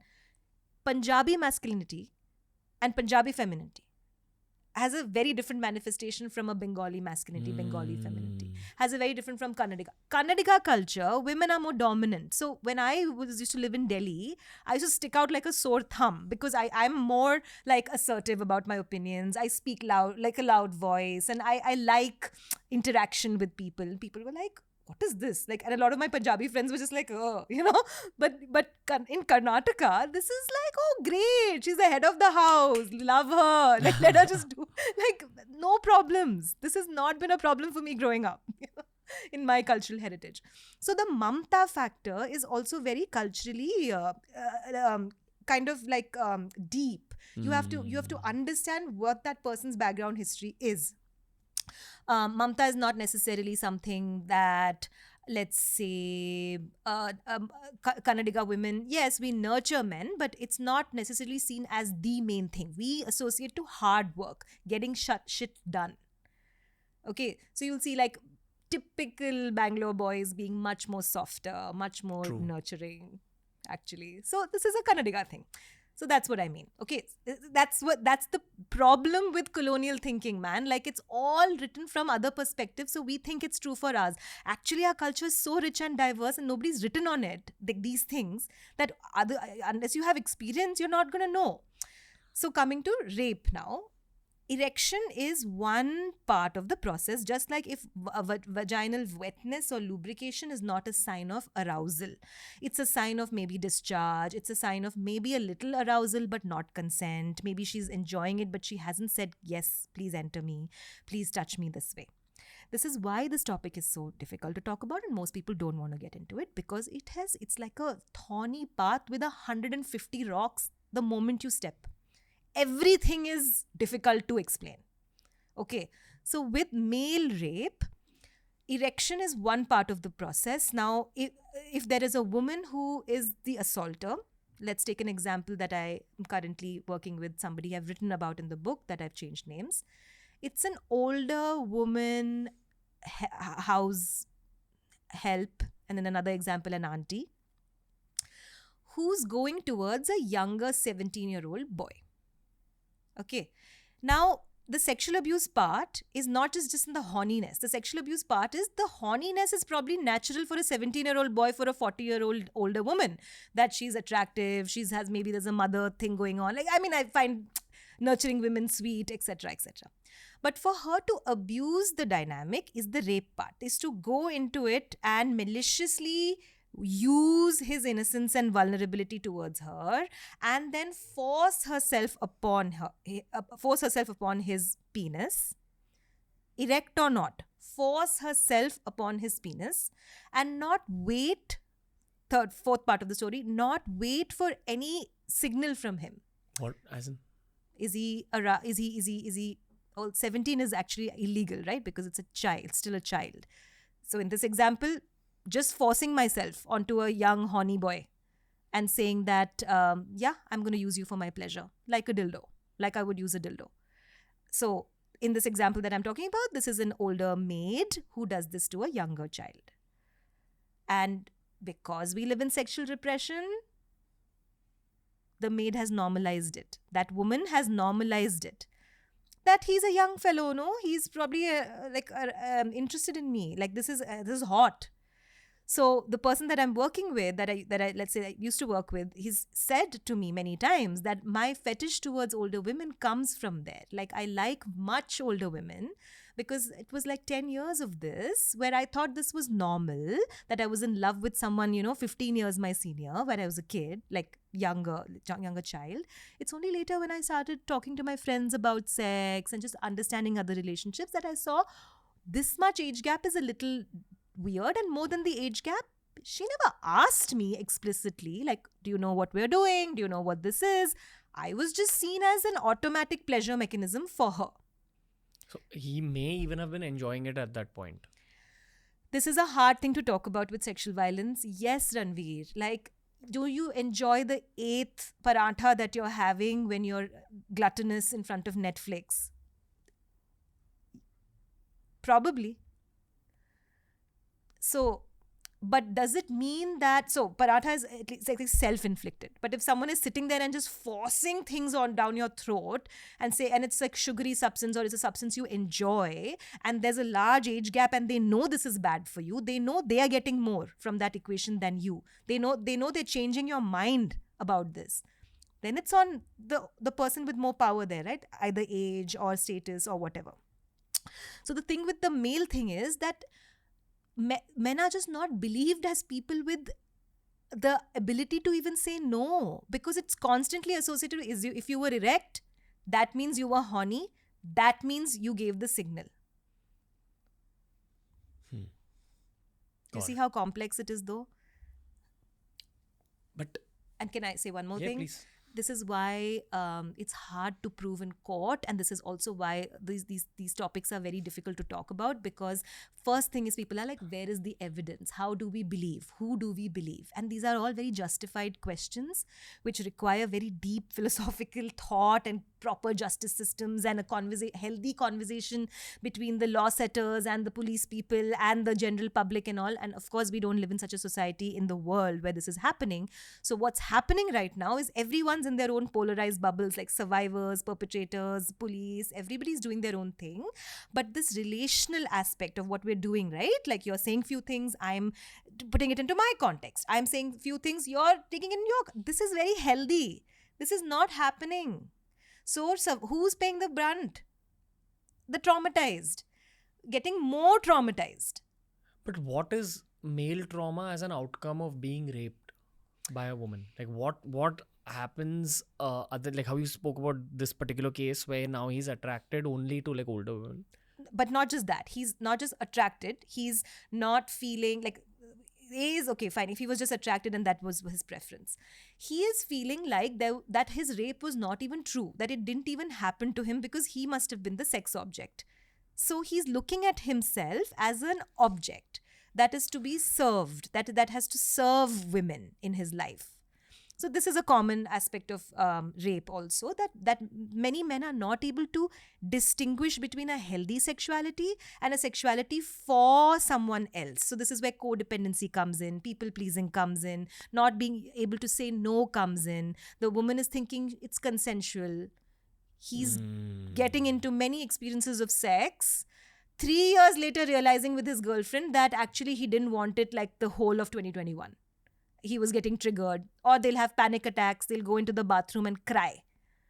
Another example is, but they'll not tell their partner that they're crying, and it'll manifest as like rage. It'll manifest as irritation, as distraction, as workaholism. Got it. Okay. It enters other aspects of your life as well, other than just the bedroom. Okay. Which is what Unashamed is about. I mean, at the core of it, why I wrote the book is actually to do the details of this, to explain to a layperson how what you're seeing on the surface is just one part of the story. There is an iceberg. Especially if you love your partner, then that iceberg is your problem. Okay. Gotcha. Yeah. Okay, moving on. At this point, I've understood that I can talk to you for an infinitely long amount of time. But because this episode has mostly been about sexual trauma, we'll limit this conversation to those topics. Okay. A key topic that I want to talk about is marital rape. Okay. You spoke about rape in general. How does the dynamics of healing and growth change if it's your partner, your life partner who has raped you? And again, additional question. Do we also see cases of women raping men here? Yeah. Excellent question. Very hard question, and will be a different answer from the legal point of view. Okay, you can give both. Tangent is that I worked in rape crisis for around 7 years in Chicago. I was working as a rape crisis therapist only in Chicago for a very long time and studying it. In the US, Ranveer, let's start there. There is a binary around funding. Funding goes towards political causes that you agree with. Funding does not go towards political causes you don't agree with. So I was working for a lovely organization that was survivor focused. Now, survivor focused means if you have survived rape, assault. Different from reality though. Sometimes people who survive things also end up perpetrating things. Right? It's a cycle of abuse. Like if it happened to me, I may do it to you. I may do it to somebody else. I may not. But sometimes if I'm unconscious and I'm in that cycle, whatever happened to me, I will repeat it. Whatever happened to me, I'll repeat it. So now this gets very complex, because now if I'm married and I'm in love and this person really also loves me and my cycle of abuse is just repeating unconsciously, as the perpetrator, I may not realize what I have done because I think, it's part of this journey of growth that I'm having with my partner. I did this once, but I will not do it again, or it happened, etc. On the end of the receiver, it is extremely, extremely traumatizing, because the one person that was supposed to be safe for you especially ideologically for your entire life, like the idea of that my wife is my safe person, my husband's my safe person, which is why they're my life partner, when they force themselves on me and don't wait for me to say anything. So how does rape play out? Just to go into it, very classic example. Foreplay is happening. I'm not asking you. I am turned on. I am putting my body on your body, whichever part. You are kind of a little bit uncomfortable, but you're not able to tell me fully stop. Many reasons for this. Maybe you're a slightly submissive person. Maybe you don't know your body well. Maybe you just are in love with me and you think this is normal. Maybe you have always experienced sex which is forceful and violent, so you don't know that it's supposed to actually be paced and I should ask you, etc. Many reasons why I don't ask you to stop. But I'm visibly uncomfortable. And I am just interested in finishing the experience for me. Okay, so I go at it. Now let's look at men. If the man is a perpetrator or anybody with a penis is a perpetrator, I'm forcing, I'm ejaculating. Then I'm turning around, going to sleep. Not even checking with you.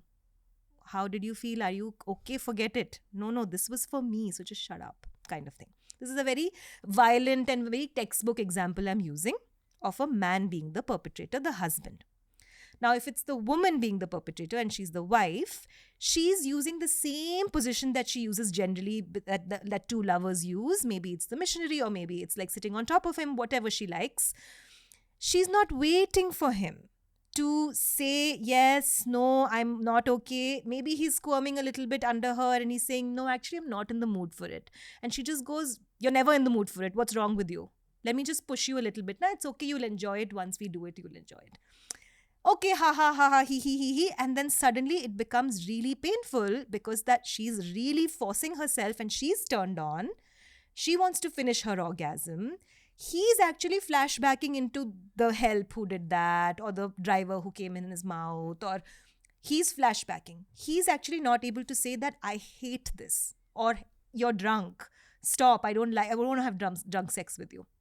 Because it's considered normal in a healthy marriage that, your partner can't be unsafe, right? Your partner actually loves you. So everything your partner does is kind of okay.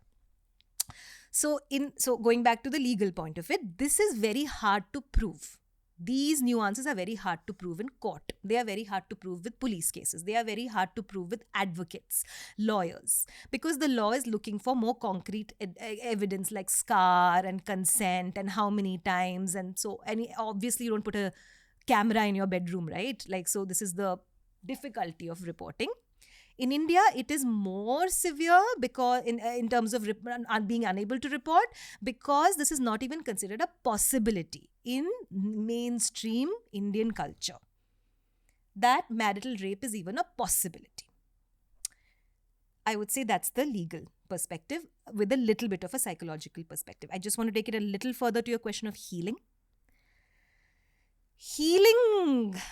I would say, Ranveer, if I could write like 10 books and like somebody could just like dictate it off of, like they could just like write it for me, I think I would be able to do so much justice to it, because there are just so many nuances in the healing aspect of this, of marital rape. Broadly also classified into, did this end in a divorce or separation, or did they stay together? I know. And such a polarized binary perspective, because the reality of that is not so simple, yaar. I mean, at the end of the day, I want to be loved. At the core of it, I want to be loved. I've been loving you for 10 years. You've done something and you have possibly always been like this, and I just ignored it. And one day I listened to Neha Bhat's podcast and I realized marital rape is a thing. And it triggers me, especially because Ranveer is being so empathetic, it triggers me that my husband's not like this. And suddenly I realize, wow, I'm literally living with an abuser. I am not going to just get up and leave.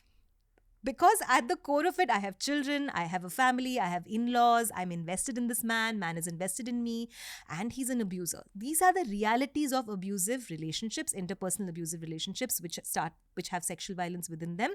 That's why the healing is again very contextualized. One couple may want to be together. Now the therapist has to be qualified to not bring their own projections in it and say, you should leave, the best thing is to do is leave. May not be, Ranveer.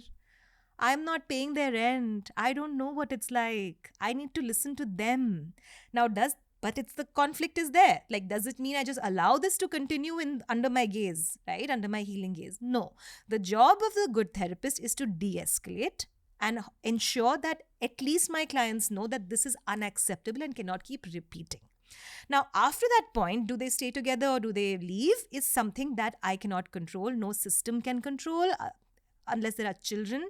When there are children, the law has more of authority to say this is what's good for the child, this is what's not good for the child. But the reality is many of these cases go underreported. We spoke about why. So it remains in this gray binary area. Now, how it moves into deeper into healing is child grows up in an environment like this, where they're hearing these episodes every night or every couple of nights where your parents are not happy with each other. You can see that there is a kind of forceful, a visceral dislike of each other, but yet you're sleeping in the same room, yet they are coming to parent-teachers meeting together, and you're growing up with this idea that this is what a normal relationship is. Okay. And somewhere, because children are like sponges, they're extremely smart, very perceptive, always mirroring their parents. Remember, children never listen to their parents. They are always mirroring. In fact, Sadhguru said this so many times, because I love what he says about this topic. They're always mirroring what the adults are doing in the room. So they're growing up with this kind of like intense idea, the idea that intense dislike of each other is normal, marriage ends up like this, somebody hurts somebody, life is like this, life is like this. Do you think that person is, if they're not in an inner workspace, do you think that person is ever going to change their beliefs about this, right? Where are they going to take that belief out? Onto their partner. This is where we then hear people saying, I'm just like my dad. I thought I was not, but actually I've ended up doing this exactly. So again, coming to the healing part, very, very nuanced. Not every therapist should be putting their own projections, but we do. And then the healing changes according to who you get as a therapist. What's the common outcome that you see when marital rape is involved? Like practically in real human society, what ends up happening? People not leaving. I see mostly the situation being that, okay, I'm going to cry about it. I'm going to really regret that it happened to me. But at the end of the day, is it such a big deal? Because police is also asking for evidence. I don't have that evidence. But does the situation get corrected? No. I would say commonly no. I would say it is the rare 0.1% of cases that do get corrected. Commonly, it is more normalized, Ranveer. See, change is a very difficult thing. And we have to understand this as depth people, like people who think deeply about the world, that it will not happen quickly because it requires a lot of ego investment to be different from who you were yesterday or different from who you were last minute. For me to really listen to you and connect to who you are today, I have to be egoless, you have to be egoless. We have to keep our knowledge aside and just connect as two individuals. That's when we're going to have a great conversation, right?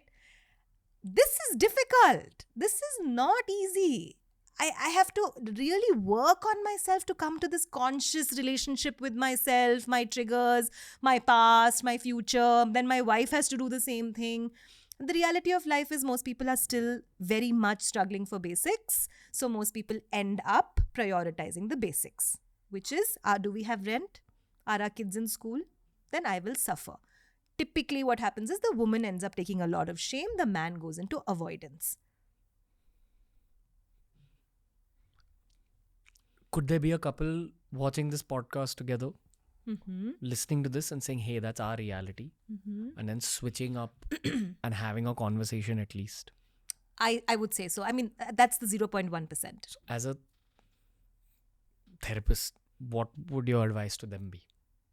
That read self-help books that are based, and I'm not just saying my book, but read material, increase your knowledge base on abusive dynamics. So don't just believe the one thing that you saw. Think deeply. Go towards 4-5 books. Sit with now if both people are really conscious, both people can do this. There are so many books and films today that are available on this dynamic. go into it a little. See, I'm a depth person, so I'll always give these deep type of things. Maybe people will not please. like it. I don't know. But get into kind of watching with your partner, watching a show on this, watching, like reading a book together, listening to another podcast, listening to the podcast again, making notes. So my book, I've designed it for people to write like the journal. There are questions, answers. It's like a workbook form.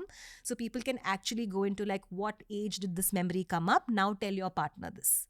And partners doing the same. So especially if you cannot access couples therapy, which is again why I've wrote this, that not everyone can afford a therapist like me.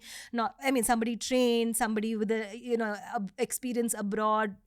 We also have run our practices. We also have to help ourselves. So we cannot do free therapy.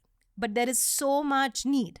So what ends up happening is that most people choose the middle ground, like some self-help, some professional help. If you can do at least that much, that you can go into 5 self-help books and maybe tell your current therapist, if you are already in therapy, hey, this came up, I heard this thing and it really triggered me and my partner, that are we like this together? I would say that is so amazing. That is way more than most people will ever get. Self-observation. 100%. And also, I would say, third step is ask your friends if they have experienced this in their dynamic, especially people who are in long-term relationships with each other. Do not ask your single friends that, because they will not have experience. Do not ask single yogis. Ask grahastha yogis, people who have relational experiences. What has that been like for them? And then map it. Some people will say, no, it doesn't work at all. Like nothing, I've never had this issue in my marriage, etc. Most people who, if you're very good friends and people who are authentic, will name not abuse or rape, but at least one instance of boundary crossing. And boundary crossing is not the same as rape. We are crossing each other's boundaries now. As we interrupt each other, as we think, you're saying something, it's normal. But it shouldn't become abusive, where I'm doing that to gain power over you, or you're doing that to prove to me that you're so amazing and I should only listen to you, and then all the money is with you and I'm your slave. Okay, that is where it goes wrong. But normal boundary crossing is, I do something, Ranveer gets upset, Ranveer comes back to Neha and says, you did that thing, I didn't like it. And Neha is regulated enough to be able to listen to Ranveer and say, okay, I don't like that I did that. Like, I'm a little defensive. Normal, defensiveness is normal. But after 2 minutes, okay, tell me what I did. Okay. Now, if it's happening 5 times and Neha is still not changing, that's when it's getting into difficult territory. They say roasting is a love language. Right. Now that roasting is a love language thing can easily become uncomfortable for the person who's being roasted. So, eventually I had to reach a point where I realized that you have to be very observant about your partner and understand the things that piss them off, and also the things that trigger them slightly. Right. Like deep levels of empathy. But again, this comes from a place of wanting to give your partner the best possible reality. True. Which I don't know, if that's a concept. Goal for people. Thank you. That's the word I was looking for. Goal for a lot of people. And again, I'm talking about being a boy. I'm sure it works the other way as well. Like, absolutely. I'm sure girls also sometimes need to look out for the opposite version of this. Absolutely. Okay. At this point in our conversation, is it worth exploring domestic violence? Because do the dynamics change drastically from everything that we've already spoken? Or is it another version of this kind of stuff? Where it changes is that where domestic violence becomes evident to others. Sexual violence can remain behind closed doors. Domestic violence often doesn't remain behind closed doors, because the simple logical fact is you're not having sex in a party in front of all your friends. You're having sex inside a bedroom, and it's easier to hide it. Domestic violence is a little bit more intense for other people involved, because they are watching 2 friends slap each other. They're watching the guy pick up an alcohol bottle, and throw it at his wife, and the glass shattering on the wife's face, and What? the child watching. This happens? I would consider you so lucky that that's your response. I think that's really beautiful, that is something you've been sheltered by, and you don't that's not your experience, Ranveer. That has been so many people's reality. Watching 2 parents throw things at each other, and it starts from the more powerful parent, physically powerful parent, say for example, or sometimes emotionally powerful parent, the louder one. Alpha. Whoever, yeah. Well, let's say that for the sake of this conversation. Yes. Okay, but see what we just did. We went between a joke and a very triggering thing, because this is psychological flexibility right now. We are not personally impacted. What happens in that moment is, for someone who's really gone through this, it gets really hard to go between these states. So that's what comes across as dismissive, or you're not listening to me, you're doing etc. And with domestic violence, sometimes jokes are used to avoid accountability. With sexual violence, you often don't find yourself talking about your sex life with your friends, no? But with DV, you see it happen. You'll see, go to a party, some holiday party, etc.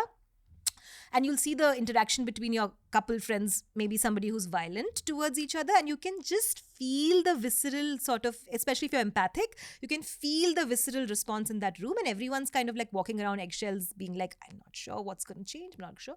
And the kid, or if they have a child, they probably watch this 100 times over. Right? Sometimes you'll walk into people's houses, I don't know if you know this, you'll see tea stains all over their wall. Because chai has been thrown so many times as a response to how triggered I am by you, that I don't know how to say that I'm triggered. I'll just throw something, and then you will get it, because you're a piece of shit in this dynamic. And I'm amazing, or it's the opposite. So this is the difference, that it's a little more out there. And especially long-term DV, long-term domestic interpersonal violence, you cannot end up hiding it because it just shows. Long-term sexual violence is a little bit more different because it's more hush-hush. What percentage of domestic violence cases are the woman hitting the guy and the guy not responding? Again, there are proper statistics in India now coming out. So I would ask people to look at those reports and study them a little seriously. From an offhanded, just observational perspective, really depends on who you ask. If you ask like a men's right group, they will be very much, it's the women only. If you ask very extreme sort of groups on the women's side, they will say like, no, it's only men always doing it. I would believe, so what I do is, when I want to go into such a question, I choose again senior level practitioners with many years of experience who tend to be a little more balanced, not in like balance, everybody's equal, not that balance. Neutral. Not neutral, Ranveer. More holistic. You're understanding that equality can't happen in these things. Everything has a different outcome. You have to look at it from a big picture lens like that. So I would say, in that sense, for me, it is mostly quite holistic. I, in my practice, can tell you it's 50-50 because of who I am, because of what I talk about. Many men come to me with female rape, female interpersonal violence. Many women come. Queer people, especially trans people for me, transgender people in my practice, are the minority, but they also report male violence on them, female violence on them. So that's where it gets difficult to wrap your head around statistics and numbers. It's not so easy. Again, when I don't know what to ask, I go back to a personal opinion. Okay, my personal opinion is that I can't imagine a reality where my hand would be raised on a partner. A girl, guy, doesn't. I left martial arts because of this. Really? Yeah, and martial arts was my soul. Yeah. But after a point, I just realized I won't be able to combat people. It's not who I am. Okay. I think I'm on one end of the spectrum of empathy. Right. But even within my social circles, I don't know a single guy. And I know I have a lot of male friends who I know very deeply. I don't think any of them would raise their hand on a girl. Maybe I've chosen my friends that way. Sure. That's not a reflection of society. No, and also, that's not a reflection of society. Too, Ranveer, sometimes people are not even conscious of what they're doing. So they may not tell a good friend. It may happen. It may have happened and it may have been excused. So my clients are not, let me just be clear. They are not people who are struggling for basics. My clients are CEOs of companies, people who are high up in like Wall Street, people who are like, these are like high earners, people who have power and privilege. So these are the kinds of people you would be, many of my clients. I also have other types of clients. I don't want to paint myself as this like queen therapist. That's not what I'm trying to say, just to clarify.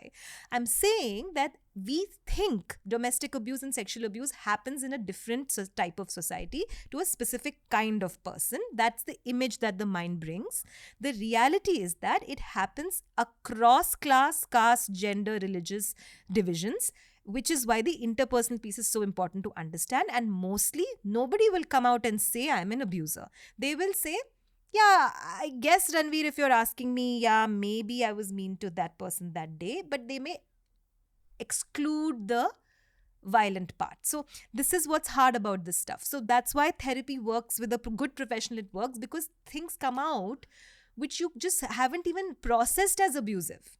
When one is physically violent on their partner, they are validating the reality where violence is okay. Not just on a partner, but on another human being. Where has that reality been validated in that violent person's life? How have they just assumed that, theek hai, marna theek hai? I mean, again, Childhood. the simple thing of, no, not just childhood. Childhood is one aspect, but it's also things that are normalized. I want to change the childhood word to just whatever is considered normal in my psyche. So did I get that from my teacher when I was 18? Did I get that from my abusive boss when I first started working at 21? That I saw that my abusive boss was sleeping around with the whole team and was never getting held accountable, and people were sleeping back with him for a better job. So I have normalized, it happens in many industries, right? So I've normalized this as a boss, for example, and I will continue this pattern that, yeah, sex is a good exchange for higher favors. So it's whatever your reality was that's considered normal. So violence, if you experience it in childhood, definitely you will consider that as normalized, especially if you've not seen anybody saying that is wrong. What happens in our society is, or let me say, it used to happen more than in the last, let's say, 10 years, because of social media. There's much more awareness now. But before, mostly it would be, this is not such a big thing. Everybody hits once or twice. In every marriage, there is something. This is one part of your marriage. Just relax. And mostly it's the woman who's asked to just like keep quiet. Because the man has more power in the patriarchal general construct. Walk around him, give him some good food. He will calm down after some time. And so the woman is doing this forever in this dynamic. In the other type of dynamic where the man is being abused and the woman is the perpetrator, buy her gifts. Just do what she wants you to do. Just don't rock the boat. And that would be somebody who's probably had, generally like somebody who's had a mother figure that's been very abusive to them. And they become kind of like people pleasing towards the women in their life, to the point that they don't understand, now my boundaries are being crossed. This much is too much. So this is where I'm trying to say that, yes, childhood, but also whatever is considered my normal. Change only happens when someone changes my idea of normal. How do you change your idea of normal? Through knowledge. Podcasts, books, reading, growth mindset. Otherwise, you don't. Gotcha. Okay. I get these intuitions to stop episodes also. I think we've reached that point. But before we end this particular episode, I would love for you to list out some great book recommendations for exactly what you just said. For increasing your depth of the understanding of psychology and the understanding of your own mind. Okay, sure. So the first one, which is a bit deep, is the deepest one in the field, is The Body Keeps the Score. That shows us how trauma moves from one state of life to another state of life and how your body remembers. The other one is any book, I don't want to name one, but any book on somatic therapy. Somatic therapy takes it away from only intellectualizing to like, I'm having a backache and there may be so many reasons for the trauma that I have not been able to look at. Third, I would say, is surviving. Especially, I want to give this to people who are survivors of sexual abuse, who are just listening to this episode and being like, I see some lights coming up in my brain. It's a handbook. It's the Sexual Trauma Workbook. Beautiful one. It will take you through all the writing prompts, all the things you need to do in your body to process it. Then you take it to a therapist if you can afford, for sure. Unashamed would be mine. But in general, I would say anything with Dr. Gabor Mate, who is the psychiatrist who came into something called compassionate inquiry. He's not a trained psychologist. He just spent years listening to clients in the field and moved from medicine to listening. So he's come up with something called compassionate inquiry. So his take on trauma is very relevant for India. He widens the lens from saying trauma is only abuse, that one episode. No, he shows how that one episode then carries over your entire personality, especially if it's not processed with a safe person, if it's not healed. So, and I can give you more later. This whole episode has been about that processing aspect of human life, right? That's right. You know, when I was growing up, I didn't know that processing was even available as a service in our world. Yes. No, I was not aware. This is not, we're not told this. Processing as a concept is so alien. What is processing? It's slowing down the timeline and actually bit by bit going into what happened, what hurt, what was joyful. In a country that is so broken from so much oppression, that's trying to, post-independence, gain its national spirit, where did our parents of that generation have the time to think about emotional stuff, Ranveer? It was very much about money and class status and moving to a better everyday livelihood, which is why I'm not critical towards that generation. I have criticisms of them, but I understand their resistance to change because there's lots of trauma there. For the next generation, the millennials, the Gen Xers, the Gen Xers, the millennials, the Gen Zs, the alphas, and everybody else, much more accessible. In school, you're able to log on to a social media app and look at mental health knowledge. Amazing. So I really feel we should use the best of this era. Neha Bhat, thank you. Thank you. It's just episode 1. Okay. 17 more to go. Had a lot of fun, even though it was a very heavy conversation. Thank you. Thank you, Ranveer, for being interested in this topic. Lovely speaking with you, and I think there's lots of resonance in the ways that we're doing this. Thank you, ma'am. That was the episode for today, ladies and gentlemen. Want to bring a lot more psychology-related conversations out on the Indian internet. I hope you gained value from this particular podcast. We'll link Neha ma'am's handles down below. She's going to be back on TRS. Please tell us in the comment section what else you'd like to hear her speak about. Once again, I hope this podcast moves this conversation in the right direction. And until next time, guys, from Ranveer and the whole team at TRS, thank you for listening in.